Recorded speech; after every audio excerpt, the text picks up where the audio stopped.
Síndrome da boca ardente.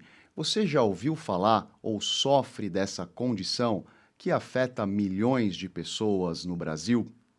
É isso aí. Hoje nós vamos falar sobre esse problema bastante comum. Meu nome é Bruno Rossini, sou médico otorrinolaringologista, formado na Unesp de Botucatu, onde eu fiz graduação em residência médica, com pós-graduação e fellowship na Escola Paulista de Medicina. Vamos responder algumas perguntas que mais comumente eu costumo ouvir no meu consultório sobre síndrome da boca ardente. Vamos lá. Bom, inicialmente, o que é precisamente a síndrome da boca ardente? Essa condição também é conhecida como estomatodínea e glossodínea. Eu sei, são nomes difíceis, mas realmente são nomes técnicos que é importante você conhecer também. E seu principal sintoma é uma sensação de queimação e ardor na boca. O ponto-chave que nos faz pensar nesse tipo de doença é não ter nenhuma lesão aparente na mucosa oral. Então, nós fazemos um exame físico detalhado e não conseguimos enxergar nenhum tipo de alteração, ao menos visual. Então, por esse motivo também, nós chamamos de diagnóstico de exclusão, isto é, depois que nós excluímos causas principais envolvidas de lesão oral, que podem dar uma dor na boca de forma pontual ou crônica, aí sim vem a hipótese diagnóstica da síndrome da boca ardente. E o meu papel como médico otorrino especialista é buscar esse diagnóstico da forma mais precisa possível. E como então os pacientes descrevem essa sensação? A descrição clássica é um ardor importante na região da língua, uma sensação de queimadura, como se tivesse tomado um gole de café muito quente e tivesse sentido essa queimação. Mas também pode estar associada à sensação de formigamento, pontadas, picadas, gosto amargo na boca, gosto metálico e também sensação de boca seca. Mas vejam bem, o ardor seria somente na língua? Não, na maioria das vezes é na língua, mas pode ser em qualquer ponto da mucosa oral, inclusive ter períodos que dói e arde um local da boca, em outros períodos outro local da boca. Inclusive, esse desconforto, então, ele pode migrar de um ponto para o outro, como o céu da boca, gengiva, bochechas e lábios. E, em alguns casos mais dramáticos, toda a boca pode ser afetada. Vejamos mais uma pergunta. Ouvi dizer que existem tipos primários e secundários dessa doença. Qual a diferença? Uma pergunta que um paciente fez para mim recentemente em uma rede social. Vejamos. Essa distinção é bastante importante. A síndrome da boca ardente primária é quando investigamos tudo e não encontramos nenhuma causa clínica e nem através dos exames diagnósticos. Nesse caso, o problema, na maioria das vezes, pode ser um problema até neurológico, um falso alarme do próprio sistema nervoso, dos nervos envolvidos ali na sensibilidade da boca e do paladar. Já quando a síndrome da boca ardente é secundária, isso quer dizer secundária a alguma outra doença, alguma outra condição, como, por exemplo, um refluxo gastroesofágico, uma deficiência de vitaminas, entre diversas outras causas que nós vamos abordar ao longo dessas perguntas. Então, quais são essas prováveis etiologias da síndrome da boca ardente secundária? Temos sempre que pensar, então, em alterações hormonais, especialmente nas mulheres na época da perimenopausa, climatério, menopausa, diabetes não controlado, refluxo gastroesofágico, que pode sim dar essa sensação de queimação oral, alergia a alimentos, a próteses dentárias e a produtos odontológicos, como por exemplo pastas de dente. É isso aí, podem ser bastante irritativos. E também uma causa da síndrome da boca ardente é a própria boca seca, xerostomia, que está sempre ali, ou muitas vezes, associada à ardência na boca. Bom, quer dizer então que deficiências nutricionais podem provocar essa sensação de queimação na boca? É isso aí, sem a menor dúvida. É uma das primeiras coisas que devemos investigar. Então, a falta de vitaminas do complexo B, B2, B6, B12, ácido fólico, carências de zinco, ferro, podem sim causar esse distúrbio, devem ser então investigadas e, quando necessário, devemos fazer a reposição. Isso é um dos passos fundamentais da abordagem que costumo fazer no consultório. Show de bola! Vocês sabiam que a ansiedade, o estresse e a boca ardente também têm uma conexão muito importante? É isso aí, é uma via de mão dupla. Estresse e ansiedade crônicos podem sim funcionar como um gatilho para a dor. Eles alteram a percepção dessa dor, não só da boca ardente, mas todas as dores crônicas do corpo, e também podem alterar a composição da saliva. Imagine você conviver com uma dor crônica constante, sem um diagnóstico claro. Isso por si só também gera ansiedade. Por isso, então, esse ciclo vicioso que nós temos que atuar, diagnosticar, tratar e resolver.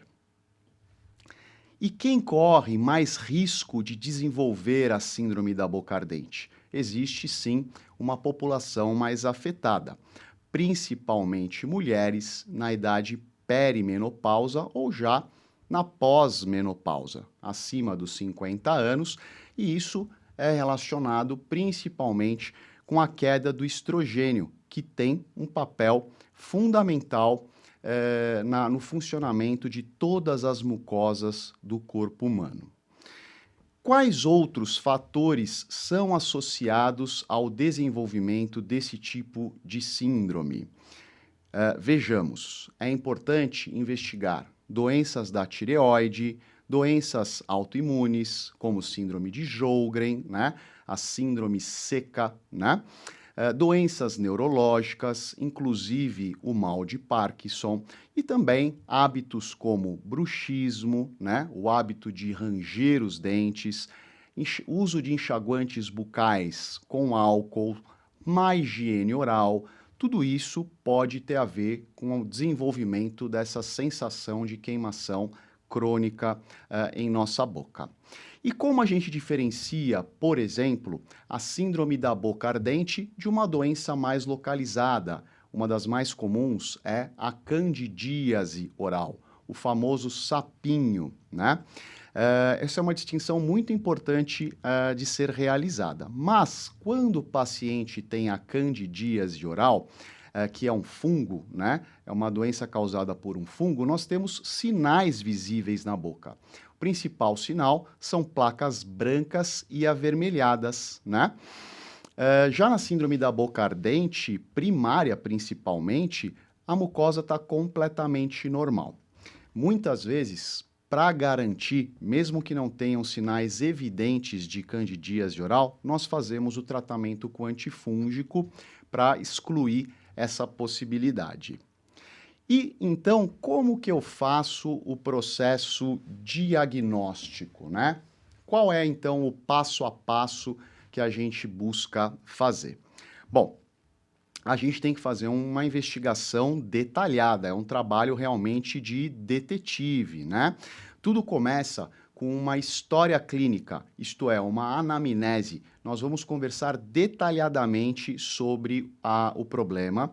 Depois eu faço um exame físico minucioso, né? Olho a cavidade oral como um todo, a condição dos dentes, a língua, a garganta. Também, como otorrinolaringologista, examino as condições do nariz, examino as orelhas, fazemos ausculta pulmonar, passamos uma câmera no nariz, chegamos até a garganta, né? Entendemos o grau de hidratação das mucosas. Então, esse exame físico minucioso é essencial. Pedimos exames clínicos gerais, né? Para entender sobre deficiência de possíveis minerais, vitaminas, possíveis doenças inflamatórias subjacentes, doenças autoimunes. Então, uma grande bateria de exames de sangue são solicitados. E também podemos, inclusive, se suspeitarmos que existe um baixo fluxo de salivar, uma pouca produção de saliva, a gente pode pedir o exame que mede a quantidade de saliva produzida pelo paciente. E o que o otorrinolaringologista tem a ver com essa síndrome? Por que ele é o especialista talvez mais indicado para conduzir esses casos? Bom, porque a gente consegue enxergar o paciente como um todo, né? Não avaliamos somente a boca, mas também as glândulas salivares, os nervos da face e a respiração nasal. A respiração nasal tem um papel fundamental para um bom funcionamento também da mucosa oral. Imagina que a gente respire sempre com o nariz entupido e com a boca aberta. Isso por si só leva a um ressecamento de toda a mucosa oral, com um prejuízo de toda a função oral, né? Inclusive com a possibilidade de ter ardência e dor recorrente. Existe uma cura definitiva, então? Como é que é o tratamento dessa síndrome? Vou dar algumas dicas aqui para você. Bom, cura definitiva vai depender da causa da síndrome. Se nós conseguirmos identificar a causa, isto quer dizer, uma síndrome da boca ardente secundária, a gente pode agir então no fator que está levando ao problema, como por exemplo, uma alteração de tireoide ou uma alteração de minerais ou um refluxo gástrico, e aí sim a gente consegue resolver o problema completamente. Mas se não identificarmos a causa do problema, né, levando a gente a pensar em uma síndrome da boca ardente primária, aí a gente consegue controlar os sintomas. Às vezes não resolver completamente, mas tem bastante coisa para fazer para melhorar a qualidade de vida do paciente. E que tipos de medicamentos, então, são comumente prescritos para tratar esse tipo de problema? Bom, não existe uma receita de bolo. Cada paciente é único e tem uma prescrição específica para o seu caso, né? Mas nós podemos usar medicamentos que diminuem a sensibilidade da dor, que modulam a dor, né? Podemos fazer terapia de reposição hormonal, podemos fazer remédios que estimulam a produção de saliva, tratamentos tópicos como gel, enxaguante oral com efeito anestésico que geram um alívio do paciente, reposição de vitaminas, de sais minerais, tratamento do refluxo, da candidíase, enfim, existe uma série de medicamentos possíveis que nós podemos lançar mão para ajudar o paciente nessa jornada. Além das medicações, o que mais que pode ser feito? Bom, a terapia cognitivo-comportamental é um caminho que pode sim ser utilizado, fazendo com que o paciente ressignifique ali toda essa questão, todo esse problema e ajudando com que ele lide melhor com a síndrome da boca ardente, né? Quebrar o ciclo entre dor crônica e ansiedade é fundamental. Isso a gente tem também que buscar da melhor forma possível. Técnicas de relaxamento, como yoga, acupuntura, meditação, também podem trazer excelentes resultados. E o que que eu posso fazer também em casa, né, para aliviar essa sensação de ardência na boca? Vamos lá. Primeiro, tomar bastante água. Isso é fundamental. Pequenos goles de água durante todo o dia, evitar enxaguantes orais com álcool, mascar chicletes sem açúcar, chupar pedrinhas de gelo, tomar chá de camomila gelado.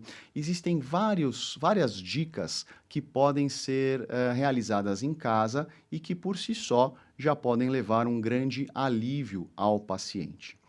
E existem alimentos ou bebidas que quem tem a síndrome da boca ardente deve evitar? Sim, com certeza. Uma boca sensibilizada exige cuidado. Então, recomendo evitar alimentos ácidos como frutas cítricas, tomate, suco de abacaxi, evitar comidas picantes e muito salgadas, refrigerantes, e café, né? Que podem inclusive piorar a sensação, evitar tabagismo, bebida alcoólica, tudo isso também pode levar a uma sensação de alívio, melhorando aí essa condição. Quanto tempo o paciente leva para sentir uma melhora após o início do acompanhamento médico? Bom, nós chamamos isso de prognóstico e varia muito de pessoa para pessoa. Com o tratamento certo, a maioria dos pacientes sente um alívio de 2 a 4 semanas, mas não temos como ter certeza. Às vezes, a gente tem que fazer um controle por longo tempo, né? E não resolver completamente o problema. Mas esse controle já ajuda bastante a maioria dos pacientes, sendo que a persistência, a disciplina, levar a sério o tratamento e o acompanhamento são, sim, a chave para o sucesso. Bom, quem não mora em São Paulo consegue fazer a avaliação da síndrome da boca ardente através de uma consulta online, através de telemedicina? Sim, conseguimos fazer essa avaliação através de telemedicina, caso o paciente tenha dificuldade de vir até o consultório, porque os pacientes conseguem, na maioria das vezes, tirar fotos da cavidade oral, fazer filmes, né? Ou a gente pode solicitar que essa documentação fotográfica seja feita também em um lugar específico. Aí a gente faz toda a entrevista, a anamnese, a história clínica, de uma forma muito tranquila através de uma teleconsulta. Já posso, então, prescrever as medicações, solicitar todos os exames complementares necessários. Então, sim, a gente consegue ajudar muitos pacientes através da teleconsulta. E agora, né, visto todas essas dúvidas que vocês perceberam serem bastante pertinentes em relação à síndrome da boca ardente, vou deixar uma mensagem final para vocês confiarem no tratamento, saberem que eu estou aqui à disposição para ajudar. Vocês podem contar comigo. Eu sei que a sua dor, o seu incômodo é real. Você não está imaginando coisas e você não precisa conviver com essa dor de forma obrigatória. A jornada do diagnóstico e do tratamento pode ser longa, às vezes frustrante, eu sei disso, mas eu me comprometo a fazer o melhor possível para conseguir ajudar, né? A orientação correta é fundamental para que a gente consiga melhorar a qualidade de vida dos portadores dessa condição. Talvez você já tenha passado, inclusive, por outros profissionais que não conseguiram te ajudar, mas saibam que tem sempre bastante coisa para a gente buscar fazer para melhorar esse quadro. E eu vou ficar à disposição e também vou ficar muito feliz em ajudar da melhor forma possível. Bom, meu nome é Bruno Rossini, sou médico otorrino da clínica Otto One, aqui de São Paulo. Vou deixar todos os meus contatos aqui embaixo na descrição do vídeo. O meu Instagram é @brunorrossini.otorrino e eu estou à disposição. Contem comigo, não desistam e um forte abraço para você.